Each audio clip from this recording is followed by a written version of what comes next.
बिस्मिल्लाहिर्रहमानिर्रहीम। अस्सलाम अलैकुम। प्यारे दोस्तों, मैं फरीहा खानम और आप देख रहे हैं इस्लाम धर्म टीवी। दोस्तों, एक काफिर ने मुफ्ती यासिर नदीम अलवाजिदी से पूछा, जब मुसलमान मर जाते हैं तो उनके साथ क्या होता है? जनाब मुफ्ती साहब ने उस काफिर को जो जवाब दिया, पहले वो सुनते हैं फिर आपसे मिलते हैं। अच्छा, तो मैं जानना चाहता था कि आप इस्लाम में जब इंसान मर जाता है तो बाद में उसका क्या होता है? आप हिंदू हैं मेरे भाई, हाँ, सनातनी हिंदू। हैं? हाँ, हिंदू हूँ। जी। आपके यहाँ क्या होता है, कुछ बताएंगे? वो स्वर्ग या नर्क में जाता है और बहुत अच्छा काम किया होता है, भगवान का भक्त होता है, तो उसको मोक्ष मिलता है। और उसके बाद रीइंकार्नेशन नहीं होता? हाँ, होता है ना वो। अच्छा, यानी अगला जन्म भी होता है? नहीं, मैं बात सुनो, मैं क्या बोलना चाहता हूँ। जी जी। स्वर्ग या नर्क में जाता है। और हम्म। वो स्वर्ग या नर्क में से जब उसका जो पाप या पुण्य खत्म हो जाता है तो उसका जन्म होता है। जैसे इंसान का होता है, अच्छे काम किए होते हैं, बुरे काम किए होते हैं, तो कुछ बर्ड का होता है, एनिमल का होता है, मछली का होता है, ऐसा सब कुछ होता यानी स्वर्ग में जाकर वो अपना टाइम पूरा करेगा है। यस। और उसके बाद फिर वो दोबारा पैदा होगा। यस। तो स्वर्ग में जिस वक्त वो होगा, हाँ। उसको ये पता होगा कि यहाँ भी मरना है। हाँ, पता है उसको। तो फिर तो वो इटर्नल ब्लिस में नहीं हो सकता, चूंकि उसको ये टेंशन ही रहेगी कि ये जो मुझे नेमत मिली है ये एक दिन छूट जानी है। तो फिर हाँ, तो स्वर्ग कैसा? अच्छा, तो उसको उसके लिए भी है ना, अगर आपको स्वर्ग या नर्क में नहीं जाना है तो मोक्ष ले लो, बाद में उसको आपको कभी जन्म ही नहीं लेना पड़ेगा। यानी मल्टीपल ऑप्शंस हैं। फोन अ फ्रेंड है, आमिर भाई, फोन अ फ्रेंड है जैसे, जी जी। या वो इस सारे के सारे ऑप्शंस हैं। यानी 50 एक आदमी, 50 जी। आपने अभी कहा कि स्वर्ग में जाएगा और उसको वहां से फिर मोक्ष मिलेगा, या पहले मोक्ष मिल जाएगा स्वर्ग में नहीं जाएगा? क्या तरीका है उसका, थोड़ा सा अच्छा। एक्सप्लेन करें। अच्छा, अभी देखो, अभी भागवत गीता में लिखा है कि आगे जो इंसान को अगर मोक्ष मिल जाता है तो वो स्वर्ग में नहीं जाए, वो डायरेक्ट उसमें ही जाता है, वैकुंठ में जाता है। कृष्ण भगवान का भक्त है तो वैकुंठ में जाता है। क्या? कृष्ण भगवान का भक्त है तो वैकुंठ में जाता है। शंकर भगवान। मानव प्रेमी, आप म्यूट पर हैं जी। अच्छा, मैं म्यूट पे हूँ। नहीं नहीं, आप नहीं, मैं दूसरे नहीं को आप कह रहा ठीक। हूँ। अभी देखो, जब से पृथ्वी बनी है तब से हम लोग अच्छा, जन्म। एक मिनट में यहाँ रोक कर आपसे सवाल करूंगा। आपने कहा कि इंसान का जन्म जो है वो इस मरने जीने का जो ये एक पूरा सिलसिला है उससे बचने के लिए होता है। इसको आप मोक्ष बोलते हैं, है ना? यस। यस। अच्छा, अब जब उसको मोक्ष मिल गया तो वो उसके उसकी जो लाइफ है वो कैसी होगी, आप उसको जरा सा मुझको बताएं। उसकी लाइफ अच्छी होगी। उसको देखो, उसका उसका बॉडी मिलेगा उसको 16 ईयर का। उसको 16 ईयर से ज्यादा की एज हम्म उसकी नहीं होगी। उसको तेजो हम्म में बॉडी होगी उसका। अगर कभी वो बीमार नहीं होगा, कभी कभी उसको कुछ लगेगा नहीं, कोई मारेगा नहीं। उसका बॉडी हमारे जो ये पृथ्वी वाली हम्म। ये बॉडी है हमारा, वो 5 तत्वों से बना है: पृथ्वी, जल, वायु, आकाश। और उसमें जो हमको अगर मोक्ष मिलता है उसमें पृथ्वी नहीं आती ठीक है। उसमें। तो यानी अब उसको इटर्नल लाइफ है, उसको यंग एज है, उसको कोई बीमारी नहीं है, और उसको जो कुछ चाहिए वो उसको मिल रहा है, राइट? राइट। राइट। ओके। अच्छा, स्वर्ग वर्सेस मोक्ष, स्वर्ग में क्या मिलेगा उसको? बीमार होगा स्वर्ग में? स्वर्ग में बीमार नहीं होगा। ओके। बॉडी किस उम्र की होगी? 16 ईयर की। अच्छा, जो चाहिए उसको मिलेगा? जो चाहिए वो सब मिलेगा। तो फिर मोक्ष और स्वर्ग में क्या फर्क हुआ? स्वर्ग में वापस आएगा ना, जन्म वापस मिलेगा, मोक्ष में नहीं मिलेगा वापस। अच्छा, तो अब आपकी ये जो थ्योरी है वो सिर्फ फर्क इतना है कि मोक्ष में उसको दोबारा जन्म नहीं होना है, वो इटर्नल लाइफ में है वहां पर। नहीं नहीं नहीं और नहीं। उसमें लिखा है कि उसमें देखो, उसमें क्रम वाइज लिखा है। अभी उसमें लिखा है कि नहीं पृथ्वी नहीं, से। मैं रुक जाइए, मैं सवाल कर रहा हूं। मोक्ष में दोबारा जन्म नहीं होगा ना, ये तो भी आप बोल रहे हैं ना? हाँ, वही बोल रहा हूँ मैं। हाँ, स्वर्ग में दोबारा जन्म होगा, दुनिया यस। में दोबारा आएगा। यस। अच्छा, इसका मतलब ये कि मोक्ष जो है वो ज्यादा बेहतर ऑप्शन है। यस। अच्छा, हर इंसान को मोक्ष हासिल करना चाहिए, यस। ठीक है। तो ये आपका कॉन्सेप्ट है, बहुत अच्छा। हाँ। अब आपने हमसे हमारा कॉन्सेप्ट पूछा, हम उसका भी जवाब दे देते हैं। हमारे यहाँ स्वर्ग और जो मोक्ष है ये दो अलग अलग चीजें नहीं है। एक इंसान अगर अपने बनाने वाले की मर्जी पर चला है तो वो जन्नत में जाएगा, जिसको आप स्वर्ग बोलते हैं, और उस जन्नत से वापसी नहीं है, यानी वहां इटर्नल लाइफ है, वरना फिर जन्नत का कोई फायदा नहीं है। सीधा सीधा कॉन्सेप्ट है, दो दो चार की तरह वाजे है।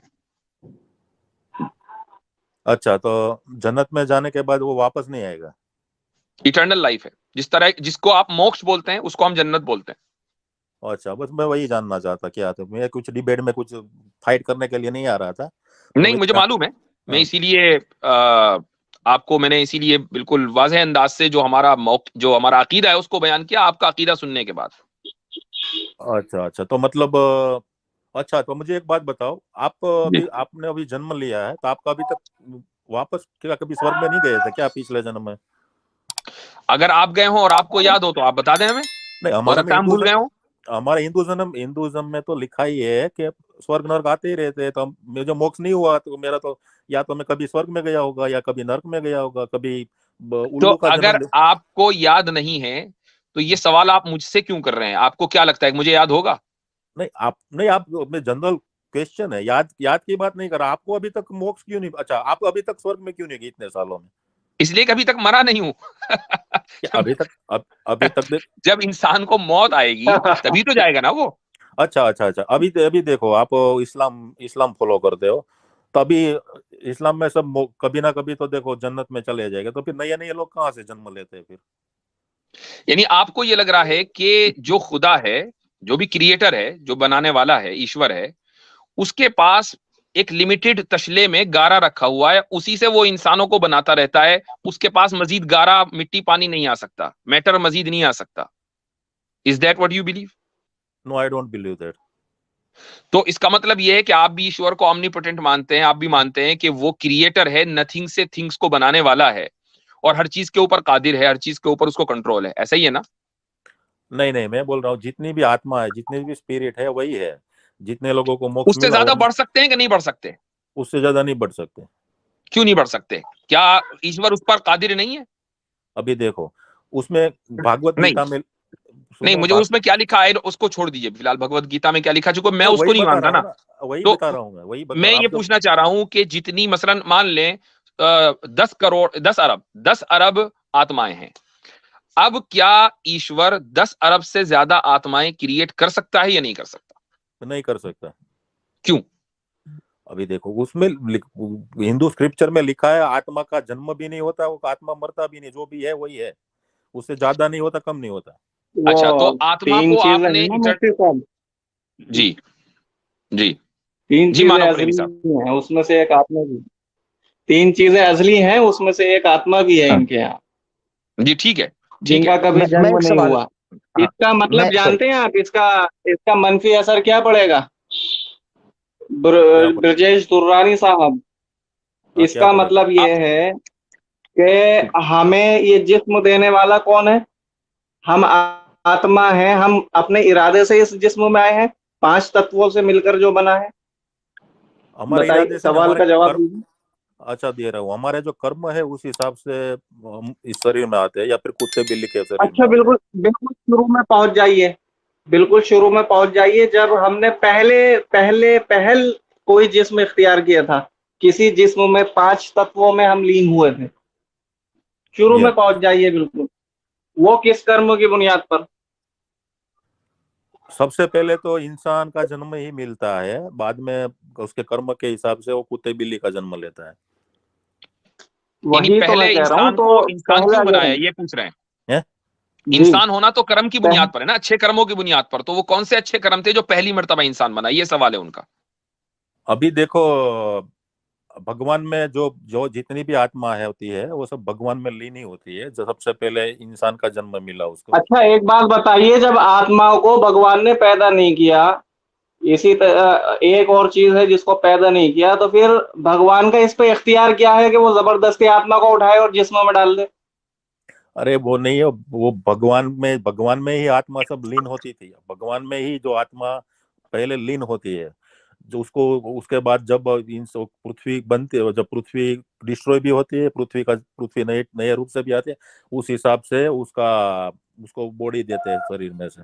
और जब मोक्ष नहीं। मिलता है तो जब जो आत्मा होती है वापस भगवान के शरीर में चली जाती है। दोस्तों, सुना आप लोगों ने, इन काफिरों को ना तो अपने पैदा होने का कुछ पता है और ना मरने के बाद इनके साथ क्या होगा वो भी इनको कुछ पता नहीं है। सच्चाई ये है कि शैतान ने इन लोगों को धोखे में डाल रखा है और शैतान ने हमेशा के लिए इनका ठिकाना जहन्नुम को बना दिया है। शुक्रिया वीडियो देखने के लिए। चैनल को सब्सक्राइब करें, लाइक करें और शेयर करें प्लीज।